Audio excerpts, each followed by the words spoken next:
Hello എല്ലാവർക്കും SCRT സമഗ്രയിലേക്ക് സ്വാഗതം. 2025 April മാസത്തെ കറണ്ട് അഫയേഴ്സ് ആണ് വായിക്കുന്നത്. ഏപ്രിൽ 3-ാം തീയതി വഖഫ് ഭേദഗതി ബിൽ 2025 ലോക്സഭ പാസാക്കിയ ഡേറ്റാണ്. 2025 ഏപ്രിൽ 3-നാണ് ലോക്സഭ പാസാക്കിയത്. ബിൽ അവതരിപ്പിച്ചത് കേന്ദ്ര ന്യൂനപക്ഷ വകുപ്പ് മന്ത്രി കിരൺ റിജിജു ആണ് ബിൽ അവതരിപ്പിച്ചത്. വഖഫ് ഭേദഗതി ബിൽ അറിയപ്പെടുന്നത് ഉമീഡ് എന്ന പേരിലാണ് അറിയപ്പെടുന്നത്. ഉമീഡിന്റെ ഫുൾ ഫോം ആണ് UMEED, യൂണിഫൈഡ് വഖഫ് മാനേജ്മെന്റ് എംപവർമെന്റ് എഫിഷ്യൻസി ഡെവലപ്മെന്റ് എന്ന പേരിൽ അറിയപ്പെടും. 6ാമത് ബിംസ്റ്റെക് ഉച്ചകോടിയുടെ വേദി തായ്ലൻഡാണ്. 6ാമത് ബിംസ്റ്റെക് ഉച്ചകോടിയുടെ വേദി എവിടെയാണ്? തായ്ലൻഡാണ്. 2025 പ്രമേയമാണ് അഭിവൃദ്ധിയും പ്രതിരോധ ശേഷിയും തുറന്നതുമായ ബിംസ്റ്റെക്. 2025 ബിംസ്റ്റെക് ഉച്ചകോടിയുടെ പ്രമേയമാണ് അഭിവൃദ്ധിയും പ്രതിരോധ ശേഷിയും തുറന്നതുമായ ബിംസ്റ്റെക്. 5ാമത് ബിംസ്റ്റെക് ഉച്ചകോടിയുടെ വേദി ശ്രീലങ്കയാണ്. 5ാമത് ബിംസ്റ്റെക് ഉച്ചകോടിയുടെ വേദി 2022 ഉച്ചകോടിയുടെ വേദി എവിടെയാണ്? അത് ശ്രീലങ്കയാണ്. ചാന്ദ്രയാൻ 3ന്റെ ചാസ്റ്റെ ചന്ദ്രന്റെ ദക്ഷിണ ധ്രുവത്തിനടുത്തുള്ള താപനില അളന്നു. ചാന്ദ്രയാൻ 3ന്റെ ചാസ്റ്റെ ചന്ദ്രന്റെ ദക്ഷിണ ധ്രുവത്തിനടുത്തുള്ള താപനില അളന്നു. ചാന്ദ്രയാൻ 3 ചന്ദ്രോപരിതലത്തിൽ ഇറങ്ങിയ ഡേറ്റ് എന്ന 2023 ഓഗസ്റ്റ് 23-നാണ് ചാന്ദ്രയാൻ 3 ചന്ദ്രോപരിതലത്തിൽ ഇറങ്ങിയത്. കേരള അഡ്വഞ്ചർ ടൂറിസത്തിന്റെ ബ്രാൻഡ് അംബാസിഡറാണ് ഹോക്കി താരം PR ശ്രീജേഷ്. PR ശ്രീജേഷാണ് കേരള അഡ്വഞ്ചർ ടൂറിസത്തിന്റെ ബ്രാൻഡ് അംബാസിഡർ. ഹോക്കി താരം PR ശ്രീജേഷാണ്. ഹോക്കി താരം PR ശ്രീജേഷ്. 2025 കടമ്മനിട്ട രാമകൃഷ്ണ ഫൗണ്ടേഷൻ പുരസ്കാരം നേടിയത് ഡോക്ടർ M ലീലാവതിയാണ്. 2025 കടമ്മനിട്ട രാമകൃഷ്ണ ഫൗണ്ടേഷൻ പുരസ്കാരം നേടിയതാരാണ്? Doctor M Leelavathi. സ്പൈസസ് ബോർഡിന്റെ ചെയർപേഴ്സൺ ആയി തെരഞ്ഞെടുക്കപ്പെട്ടത് അഡ്വക്കേറ്റ് സംഗീത വിശ്വനാഥൻ. സംഗീത വിശ്വനാഥനാണ് സ്പൈസസ് ബോർഡിന്റെ ചെയർപേഴ്സണായി തെരഞ്ഞെടുക്കപ്പെട്ടതാണ് അഡ്വക്കേറ്റ് സംഗീത വിശ്വനാഥൻ. ഏത് രാജ്യത്തെ സർക്കാരാണ് 2025 സ്കൂളുകളിൽ ജങ്ക് ഫുഡ് നിരോധിച്ചത്? മെക്സിക്കൻ സർക്കാരാണ് സ്കൂളുകളിൽ ജങ്ക് ഫുഡ് നിരോധിച്ചത്. മെക്സിക്കൻ സർക്കാരാണ്. സ്കൂൾ പ്രവേശനം പ്രോത്സാഹിപ്പിക്കുന്നതിനായിട്ട് 2025 ഏപ്രിലിൽ മധ്യപ്രദേശ് മുഖ്യമന്ത്രി മോഹൻ യാദവ് ആരംഭിച്ച ക്യാമ്പയിന്റെ പേരാണ് സ്കൂൾ ചലേ ഹം. സ്കൂൾ ചലേ ഹം എന്നത് ഏത് സർക്കാരിന്റെ? മധ്യപ്രദേശ് മുഖ്യമന്ത്രി മോഹൻ യാദവ് ആരംഭിച്ച ക്യാമ്പയിന്റെ പേരാണ് സ്കൂൾ ചലേ ഹം. സ്കൂൾ ചലേ ഹം എന്നത് മധ്യപ്രദേശ് മുഖ്യമന്ത്രി മോഹൻ യാദവ് ആരംഭിച്ച ക്യാമ്പയിനാണ്. 2029 ദാരിദ്ര്യം തുടച്ചു നീക്കുന്നതിനായിട്ട് ആന്ധ്രാപ്രദേശ് മുഖ്യമന്ത്രി ആരംഭിച്ച സംരംഭത്തിന്റെ പേരാണ് സീറോ പോവർട്ടി P4.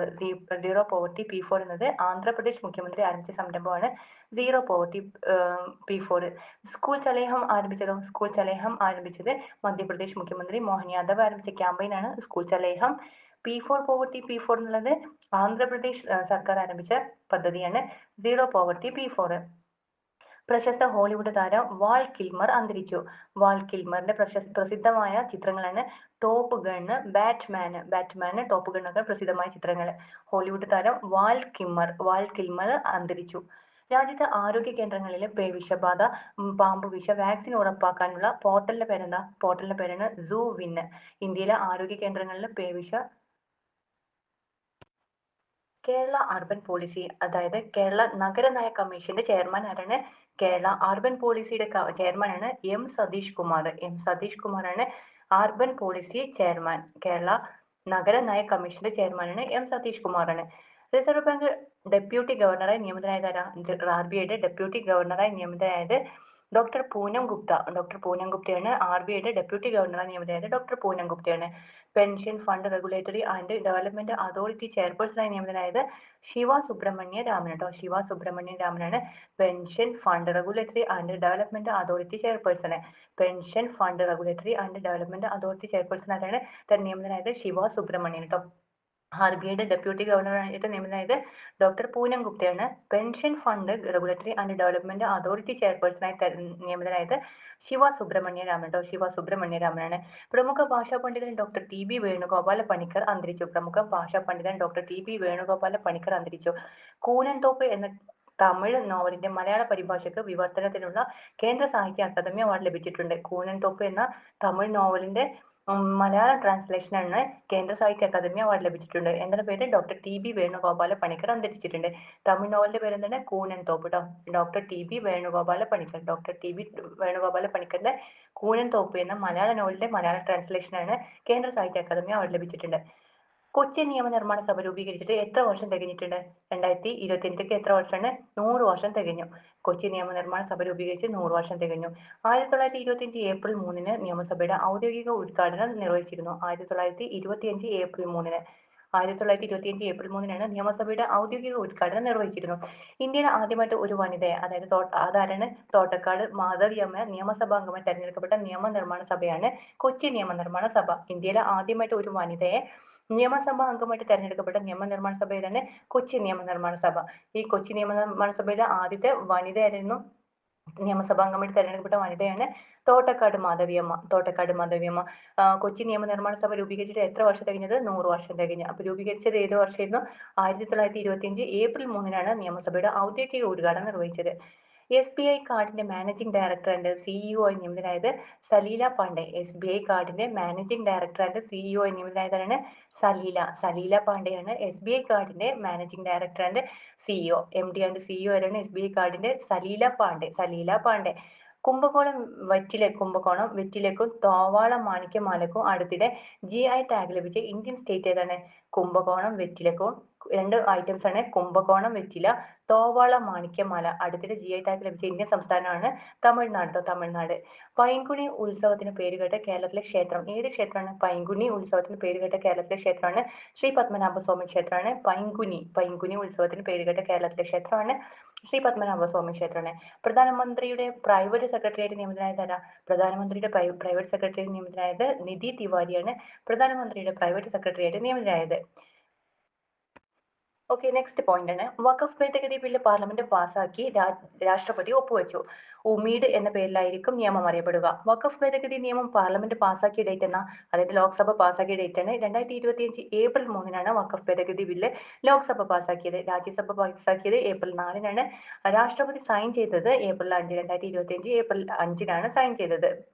അപ്പൊ എന്തൊക്കെ പറഞ്ഞത്? ലോക്സഭ പാസാക്കിയ ഡേറ്റ് ഏപ്രിൽ 3, രാജ്യസഭ പാസാക്കിയത് ഏപ്രിൽ 4, രാഷ്ട്രപതി സൈൻ ചെയ്ത ബില്ല് പാസാക്കിയത് ഏപ്രിൽ 5, 2025-ലാണ്. സുപ്രധാന മാറ്റങ്ങൾ എന്തൊക്കെയാണ്? ഏത് ഭൂമിയും വഖഫായി പ്രഖ്യാപിക്കാൻ കഴിയില്ല. വഖഫ് ബോർഡിന്റെയും ട്രൈബ്യൂണലിന്റെയും തീരുമാനം അന്തിമമല്ല. 90 ദിവസത്തിനകം ഹൈക്കോടതിയിൽ അപ്പീൽ നൽകാൻ വ്യവസ്ഥ. ചരിത്ര സ്മാരകങ്ങളെ വഖഫായി പ്രഖ്യാപിച്ചിട്ടുണ്ടെങ്കിൽ 90 ദിവസത്തിനകം ഹൈക്കോടതിയിൽ അപ്പീൽ നൽകാൻ വ്യവസ്ഥയുണ്ട്. പട്ടികവർഗ ഭൂമിയെ വഖഫായി പ്രഖ്യാപിക്കുന്നതിന് സമ്പൂർണ്ണ വിലക്ക് ഏർപ്പെടുത്തിയിട്ടുണ്ട്. പട്ടികവർഗത്തിന്റെ ഭൂമി വഖഫായി പ്രഖ്യാപിക്കുന്നതിന് സമ്പൂർണ്ണ വിലക്ക് ഏർപ്പെടുത്തിയിട്ടുണ്ട്. അപ്പൊ എന്തൊക്കെ പഠിച്ചത്? വഖഫ് ഭേദഗതി ബില്ല് പാർലമെന്റ് പാസാക്കിയ ഡേറ്റ് ഏപ്രിൽ 3, 2025-ലാണ്. രാജ്യസഭ പാസാക്കിയത് ഏപ്രിൽ 4-നാണ്. ബില്ല് രാഷ്ട്രപതി സൈൻ ചെയ്തത് ഏപ്രിൽ 5-നാണ്. ഏത് ഭൂമിയും വഖഫായി പ്രഖ്യാപിക്കാൻ കഴിയില്ല. വഖഫ് ബോർഡിന്റെയും ട്രൈബ്യൂണലിന്റെ തീരുമാനം അന്തിമമല്ല. 90 ദിവസത്തിനകം ഹൈക്കോടതിയിൽ അപ്പീൽ നൽകാൻ വ്യവസ്ഥയുണ്ട്. ചരിത്ര സ്മാരകങ്ങളെ വഖഫായി പ്രഖ്യാപിച്ചിട്ടുണ്ടെങ്കിൽ. പട്ടികവർഗത്തിന്റെ ഭൂമിയും വഖഫായി പ്രഖ്യാപിക്കുന്നതിന് സമ്പൂർണ്ണമായ വിലക്ക് ഏർപ്പെടുത്തിയിട്ടുണ്ട്. ഓക്കെ അല്ലേ? നെക്സ്റ്റ് പോയിന്റ് ആണ്, കോട്ടയം ജില്ലയിലെ തലനാട്ടിലും പരിസരങ്ങളിലും കൃഷി ചെയ്യുന്ന തലനാടൻ ഗ്രാമ്പൂവിന് ഭൗമസൂചിക പദവി. കോട്ടയം ജില്ലയിലെ തലനാട്ടിലും പരിസരങ്ങളിലും കൃഷി ചെയ്യുന്ന തലനാടൻ ഗ്രാമ്പൂവിന് ഭൗമസൂചിക പദവി ലഭിച്ചു. കേരളത്തിൽ നിന്ന് ഭൗമസൂചിക പദവി ലഭിച്ചിട്ടുള്ള 36 ഉൽപ്പന്നങ്ങളിൽ 23 എണ്ണം കാർഷിക ഉൽപ്പന്നങ്ങളാണ്. എത്ര എണ്ണമാണ് ലഭിച്ചിട്ടുള്ളത്? കേരളത്തിൽ നിന്ന് ഭൗമസൂചിക പദവി ലഭിച്ചിട്ടുള്ള 36 ഐറ്റംസിൽ 23 എണ്ണവും കാർഷിക ഉൽപ്പന്നമാണ്. 36 ഇനങ്ങളിൽ 23 എണ്ണവും കാർഷിക ഉൽപ്പന്നങ്ങളാണ്. GI ടാഗ് ലഭിക്കുന്ന കേരളത്തിലെ ഏക ഹാൻഡിക്രാഫ്റ്റ് ആണ് കണ്ണാടിപ്പായ. GI ടാഗ് ലഭിക്കുന്ന കേരളത്തിലെ ഏക ഹാൻഡിക്രാഫ്റ്റ് ഏതാണ്? അത് കണ്ണാടിപ്പായ കേട്ടോ. GI ടാഗ് ലഭിക്കുന്ന കേരളത്തിലെ ഏക ഹാൻഡിക്രാഫ്റ്റ് ആണ് കണ്ണാടിപ്പായ. മണിപ്പൂരിൽ ഏർപ്പെടുത്തിയ രാഷ്ട്രപതി ഭരണത്തിന് ലോക്സഭയുടെ അംഗീകാരം ലഭിച്ചു. മണിപ്പൂരിൽ ഏർപ്പെടുത്തിയ രാഷ്ട്രപതി ഭരണത്തിന് ലോക്സഭയുടെ അംഗീകാരം ലഭിച്ചു. കേന്ദ്ര ആഭ്യന്തരമന്ത്രി ആരാ? കേന്ദ്ര ആഭ്യന്തരമന്ത്രി അമിത്ഷായാണ്. അന്താരാഷ്ട്ര ക്രിമിനൽ കോടതിയിലെ അംഗത്വം പിൻവലിക്കുന്നതിനായിട്ട് പ്രഖ്യാപിച്ചത് ഹംഗറിയാണ്. അന്താരാഷ്ട്ര ക്രിമിനൽ കോടതിയുടെ ആസ്ഥാനം ഹേഗ് ട്ടോ. അന്താരാഷ്ട്ര ക്രിമിനൽ കോടതിയിലെ അംഗത്വം പിൻവലിക്കുന്നതായിട്ട് പ്രഖ്യാപിച്ചത് അത് ഹംഗറിയാണ്. അന്താരാഷ്ട്ര ക്രിമിനൽ കോടതിയിലെ അംഗത്വം പിൻവലിക്കുന്നതായിട്ട് പ്രഖ്യാപിച്ചത് ഏത് രാജ്യമാണ്? ഹംഗറിയാണ്. അന്താരാഷ്ട്ര ക്രിമിനൽ കോടതിയുടെ ആസ്ഥാനം ഹേഗാണ്. അന്താരാഷ്ട്ര ക്രിമിനൽ കോടതിയുടെ ആസ്ഥാനം ഹേഗാണ്. ഹംഗറിയുടെ പ്രൈം മിനിസ്റ്റർ ആരാണ്? വിക്ടർ ഓർബാൻ ആണ് ഹംഗറിയുടെ പ്രൈം മിനിസ്റ്റർ. വിക്ടർ ഓർബാൻ ആണ്. ഇസ്രായേലിന്റെ പ്രൈം മിനിസ്റ്റർ ആണ് ബെഞ്ചമിൻ നെതന്യാഹു ആണ് ഇസ്രായേൽ പ്രൈം മിനിസ്റ്റർ. ഫിഫ റാങ്കിങ്ങിൽ ഒന്നാം സ്ഥാനത്ത് ഏത് രാജ്യം? ഫിഫ റാങ്കിങ്ങിൽ ഒന്നാം സ്ഥാനത്ത് അർജന്റീനയാണ്. ഫിഫ റാങ്കിങ്ങിൽ ഒന്നാം സ്ഥാനത്ത്. ഓപ്പൺ AI CEO ആണ് സാം ആൾട്ട്മാൻ. ഓപ്പൺ AI യുടെ CEO ആണ് സാം ആൾട്ട്മാൻ ആണ്. തായ്ലൻഡ് പ്രൈം മിനിസ്റ്റർ ആരാ? തായ്ലൻഡ് പ്രൈം മിനിസ്റ്ററാണ് ഷിനവത്ര. തായ്ലൻഡ് പ്രൈം മിനിസ്റ്ററാണ് ഷിനവത്ര. 6ാമത് ബിംസ്റ്റെക് ഉച്ചകോടിയുടെ വേദിയാണ് തായ്ലൻഡിലെ ബാങ്കോക്ക്. 6ാമത് ബിംസ്റ്റെക് ഉച്ചകോടിയുടെ വേദിയാണ് തായ്ലൻഡിലെ ബാങ്കോക്ക് ആണ് 6ാമത് ബിംസ്റ്റെക് ഉച്ചകോടിയുടെ വേദി. 2025 ധനകാര്യ ആരോഗ്യ സൂചികയിൽ അതായത് FHI ഒന്നാം സ്ഥാനം നേടിയ സംസ്ഥാനമാണ് ഒഡീഷ. 2025 ധനകാര്യ ആരോഗ്യ സൂചികയിൽ ഒന്നാം സ്ഥാനം നേടിയത് ഒഡീഷയാണ്. PM അജയ് പദ്ധതിയുടെ പ്രാഥമിക ലക്ഷ്യം എന്താണ്? PM അജയ് പദ്ധതിയുടെ പ്രാഥമിക ലക്ഷ്യമാണ് പട്ടികജാതി സമൂഹങ്ങൾക്കിടയിലെ ദാരിദ്ര്യം കുറക്കലാണ്. PM അജയ് പദ്ധതിയുടെ പ്രാഥമിക ലക്ഷ്യം എന്താണ്? PM അജയ് പദ്ധതിയുടെ പ്രാഥമിക ലക്ഷ്യമാണ് പട്ടികജാതി സമൂഹങ്ങൾക്കിടയിലെ ദാരിദ്ര്യം കുറക്കലാണ് PM അജയ് പദ്ധതിയുടെ പ്രാഥമിക ലക്ഷ്യം. ഗ്രേറ്റ് റെഡ് സ്പോട്ട് എന്നറിയപ്പെടുന്ന ഒരു വലിയ ആന്റി സൈക്ലോണിക് കൊടുങ്കാറ്റ് ഏത് ഗ്രഹവുമായി ബന്ധപ്പെട്ടിരിക്കുന്നു? ഗ്രേറ്റ് റെഡ് സ്പോട്ട് എന്നറിയപ്പെടുന്ന ഒരു വലിയ ആന്റി സൈക്ലോണിക് കൊടുങ്കാറ്റ് ഏത് ഗ്രഹവുമായിട്ടാണ് ബന്ധപ്പെട്ടിരിക്കുന്നത്? അത് വ്യാഴവുമായിട്ട് ബന്ധപ്പെട്ടിരിക്കുന്ന കൊടുങ്കാറ്റിന്റെ പേരാണ് ആന്റി സൈക്ലോണിക് കൊടുങ്കാറ്റ്. ഗ്രേറ്റ് റെഡ് സ്പോട്ട് എന്നറിയപ്പെടുന്ന ആന്റി സൈക്ലോണിക് കൊടുങ്കാറ്റ് കേട്ടോ. ഗ്രേറ്റ് റെഡ് സ്പോട്ട് എന്നറിയപ്പെടുന്ന ആന്റി സൈക്ലോണിക് കൊടുങ്കാറ്റ് വ്യാഴവുമായി ബന്ധപ്പെട്ടിരിക്കുന്നു. സമീപകാല ഡാറ്റ പ്രകാരം 2025 ഫെബ്രുവരിയിലെ കണക്കനുസരിച്ച് റെയിൽവേ സ്റ്റേഷനുകളിൽ ഏറ്റവും കൂടുതൽ സൗരോർജ്ജ ഇൻസ്റ്റലേഷൻ ഉള്ള സംസ്ഥാനം ഏത് സംസ്ഥാനത്താണ്? 2025 ഫെബ്രുവരിയിലെ കണക്കനുസരിച്ച് റെയിൽവേ സ്റ്റേഷനുകളിൽ ഏറ്റവും കൂടുതൽ സൗരോർജ്ജ ഇൻസ്റ്റലേഷൻ, ഏറ്റവും കൂടുതൽ സോളാർ ഇൻസ്റ്റലേഷൻ ഉള്ള സംസ്ഥാനമാണ് രാജസ്ഥാൻ കേട്ടോ. രാജസ്ഥാനിലെ റെയിൽവേ സ്റ്റേഷനുകളാണ് ഏറ്റവും കൂടുതൽ സോളാർ ഇൻസ്റ്റലേഷനുകളുള്ള സ്റ്റേറ്റാണ് രാജസ്ഥാനാണ്. ബാൽപാക്രം ദേശീയോദ്യാനം ഏത് സംസ്ഥാനത്താണ് സ്ഥിതി ചെയ്യുന്നത്? ബാൽപാക്രം ദേശീയോദ്യാനം ഏത് സംസ്ഥാനത്താണ് സ്ഥിതി ചെയ്യുന്നത്? മേഘാലയയിൽ കേട്ടോ. മേഘാലയയിലാണ് ബാൽപാക്രം ദേശീയോദ്യാനം സ്ഥിതി ചെയ്യുന്നത്. എവിടെയാണ്? മേഘാലയയിലാണ് ബാൽപാക്രം ദേശീയോദ്യാനം സ്ഥിതി ചെയ്യുന്നത്. ലോക അത്ലറ്റിക്സ് ഫെഡറേഷൻ സംഘടിപ്പിക്കുന്ന അന്താരാഷ്ട്ര ജാവലിൻ ത്രോ മത്സരം ആദ്യമായിട്ട് ഇന്ത്യയിൽ. ജാവലിനിൽ 2 ഒളിമ്പിക്സ് മെഡലിന് ഉടമയായ നീരജ് ചോപ്രയുടെ ബഹുമാനാർത്ഥമാണ് നീരജ് ചോപ്ര ക്ലാസിക് എന്നാണ് ടൂർണമെന്റിന് പേരിട്ടിരിക്കുന്നത്. ടൂർണമെന്റ് മെയ് 24 ഹരിയാനയിലെ പഞ്ച്കുളയിലെ ദേവിലാൽ സ്റ്റേഡിയത്തിൽ നടക്കും. എവിടെ നടക്കുന്നത്? ഹരിയാനയിൽ വെച്ചിട്ടാണ് നടക്കുന്നത്. ടോക്കിയോ ഒളിമ്പിക്സിൽ സ്വർണവും പാരീസ് ഒളിമ്പിക്സിൽ വെള്ളിയും നേടിയ നീരജ് ചോപ്ര ലോക അത്ലറ്റിക്സിലും നിലവിലെ സ്വർണ്ണ ജേതാവാണ്.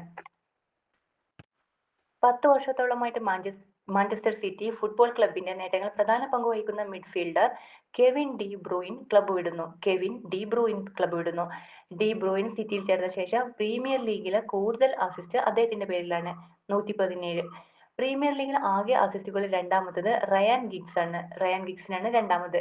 ഒരു സീസണിൽ കൂടുതൽ അസിസ്റ്റ് എന്ന റെക്കോർഡ് തിയറി ഹെൻറിക്കൊപ്പം പങ്കിടുന്നുണ്ടോ? 20 തവണ.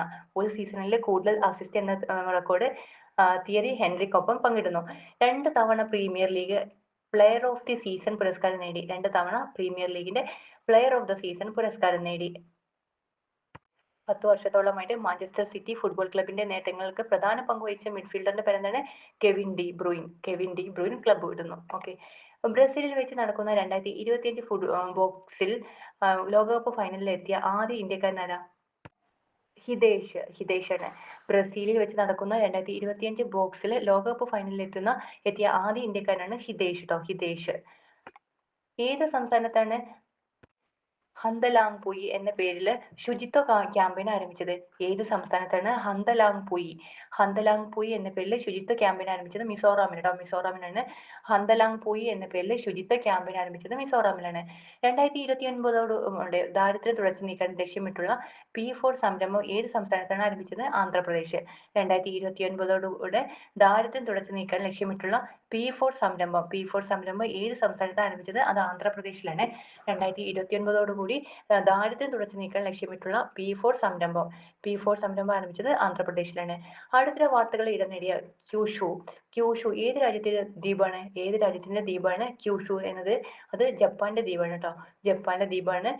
അടുത്തിടെ വാർത്തകളിൽ ഇടം നേടിയ ക്യൂഷു എന്നത് ജപ്പാന്റെ ദ്വീപാണ്. അടുത്തിടെ ചപ്പാറ്റ മുളക് തക്കാളി മുളക് എന്നറിയപ്പെടുന്നു. ചപ്പാറ്റ മുളക് ഭൂമിശാസ്ത്രപരമായ സൂചന GI ടാഗ് ലഭിച്ചു. ഇത് ഏത് സംസ്ഥാനത്തിൻ്റെതാ? ചപ്പാറ്റ മുളക് അതായത് തക്കാളി മുളക് GI ടാഗ് ലഭിച്ചത് ഏത് സംസ്ഥാനത്തിൻ്റെതാണിത്? ചപ്പാറ്റ മുളക് തെലങ്കാനയുടേതാണ് ചപ്പാറ്റ മുളക് GI ടാഗ് ലഭിച്ചു. അസോല ബട്ടി വന്യജീവി സങ്കേതം ഏത് പർവ്വത നിരയിലാണ് സ്ഥിതി ചെയ്യുന്നത്? അസോല ബട്ടി വന്യജീവി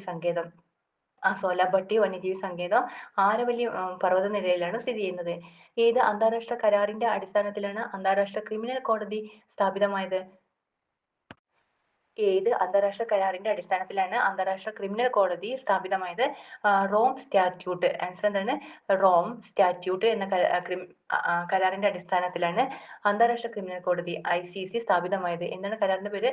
റോം സ്റ്റാറ്റ്യൂട്ട്. റോം സ്റ്റാറ്റ്യൂട്ട് എന്ന അന്താരാഷ്ട്ര കരാറിന്റെ അടിസ്ഥാനത്തിലാണ് അന്താരാഷ്ട്ര ക്രിമിനൽ കോടതി സ്ഥാപിതമായത്. വാർത്തകളിൽ കണ്ട ഹേഡ് മക്ഡൊണാൾഡ് ദ്വീപുകൾ ഏത് സമുദ്രത്തിലാണ് സ്ഥിതി ചെയ്യുന്നത്? ഹേഡ് മക്ഡൊണാൾഡ് ദ്വീപുകൾ സ്ഥിതി ചെയ്യുന്നത് ഇന്ത്യൻ മഹാസമുദ്രത്തിലാണ്. ഹേഡ് മക്ഡൊണാൾഡ് ദ്വീപുകൾ സ്ഥിതി ചെയ്യുന്നത് ഏത് സമുദ്രത്തിലാണ്? ഇന്ത്യൻ മഹാസമുദ്രത്തിലാണ് ഹേഡ് മക്ഡൊണാൾഡ് ദ്വീപുകൾ സ്ഥിതി ചെയ്യുന്നത്.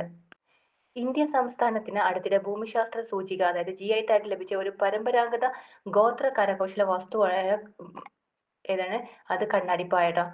കണ്ണാടിപ്പായയാണ് ഇന്ത്യൻ സംസ്ഥാനത്തിന് അടുത്തിടെ ഭൂമിശാസ്ത്ര സൂചിക അതായത് GI ടാഗ് ലഭിച്ച ഒരു പരമ്പരാഗത ഗോത്ര കരകൗശല വസ്തുവായ കണ്ണാടിപ്പായ. ഏത് സംസ്ഥാനത്തിന്റെയാണ് കണ്ണാടിപ്പായ? അത് കേരളത്തിന്റെ കേട്ടോ. കേരളത്തിന്റേതാണ് കണ്ണാടിപ്പായ. GI ടാഗ് ലഭിച്ച പരമ്പരാഗത ഗോത്ര കരകൗശല വസ്തുവിന്റെ പേരാണ് കണ്ണാടിപ്പായ. ഏത് സംസ്ഥാനത്തിന്റേതാണ്? അത് കേരളത്തിനാണ്. പട്ടാള നിയമം പ്രഖ്യാപിച്ചതിന് ദക്ഷിണ കൊറിയൻ പാർലമെന്റ് ഇംപീച്ച് ചെയ്ത പ്രസിഡന്റാണ് യുൻ സുക്കിയോൾ ട്ടോ. പട്ടാള നിയമം പ്രഖ്യാപിച്ചതിന് ദക്ഷിണ കൊറിയൻ പാർലമെന്റ് ഇംപീച്ച് ചെയ്ത പ്രസിഡന്റ് ആരാണ്? യുൻ സുക്കിയോൾ. വൈബ്രന്റ് വില്ലേജസ് പ്രോഗ്രാം ഏത് മന്ത്രാലയമാണ് നടപ്പിലാക്കുന്നത്? വൈബ്രന്റ് വില്ലേജസ് പ്രോഗ്രാം ഏത് മന്ത്രാലയം നടപ്പിലാക്കുന്നത്? ആഭ്യന്തര മന്ത്രാലയം നടപ്പിലാക്കുന്നത്. വൈബ്രന്റ് വില്ലേജസ് പ്രോഗ്രാം നടപ്പിലാക്കുന്ന മന്ത്രാലയം ആഭ്യന്തര മന്ത്രാലയമാണ്.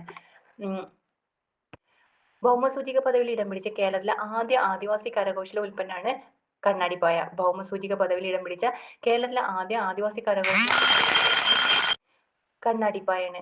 സമസ്ത കേരള സാഹിത്യ പരിഷത്തിന് 2024 സമഗ്ര സംഭാവന പുരസ്കാരത്തിന് അർഹനായത് വി മധുസൂദനൻ നായരാണ്. സമസ്ത കേരള സാഹിത്യ പരിഷത്തിന്റെ 2024 സമഗ്ര സംഭാവന പുരസ്കാരത്തിന് അർഹനായത് വി മധുസൂദനൻ നായർ. 2024 സമസ്ത കേരള സാഹിത്യ പരിഷത്തിന്റെ 2024 സമഗ്ര സംഭാവന പുരസ്കാരത്തിന് അർഹനായത് വി മധുസൂദനൻ നായരാണ്. നാഷണൽ മാരിടൈം ഡേ എന്നാണ്. ഏപ്രിൽ 5 ആണ് നാഷണൽ മാരിടൈം ഡേ ആണ്. ഏപ്രിൽ 5. തമിഴ്നാട്ടിലെ കാൾ മാക്സിന്റെ പ്രതിമ സ്ഥാപിതമാകുന്നത് എവിടെയാണ്? അത് ചെന്നൈയിലാണ്. കാൾ മാക്സിന്റെ പ്രതിമ സ്ഥാപിക്കുന്നത് ചെന്നൈയിലാണ്. ദേശസ്നേഹ സിനിമകളിലൂടെ ജനപ്രിയ നായകനായി മാറിയ ബോളിവുഡ് നടൻ മനോജ് കുമാർ അന്തരിച്ചു. ദേശഭക്തി സിനിമകളിലൂടെ പ്രശസ്തനായ മനോജ് കുമാറിനെ ഭരത് കുമാർ എന്നാണ് വിളിച്ചിരുന്നത്. 1992 പത്മശ്രീ ലഭിച്ചിട്ടുണ്ട്. 2015 ദാദാസാഹിബ് ഫാൽക്കെ അവാർഡ് ലഭിച്ചിട്ടുണ്ട്. 2015 ദാദാസാഹിബ് ഫാൽക്കെ അവാർഡ്, 92 പത്മശ്രീ ലഭിച്ചിട്ടുണ്ട്. മലയാള സിനിമയിലെ ശ്രദ്ധേയനായ നായക താരമായിരുന്ന രവികുമാർ അന്തരിച്ചു. മലയാള സിനിമയിലെ ശ്രദ്ധേയനായ നായക താരമായിരുന്ന രവികുമാർ അന്തരിച്ചു. 1975 AB രാജന്റെ ഉല്ലാസയാത്ര എന്ന ചിത്രത്തിലൂടെയാണ് രവികുമാർ നായകനാകുന്നത്. Okay, thank U.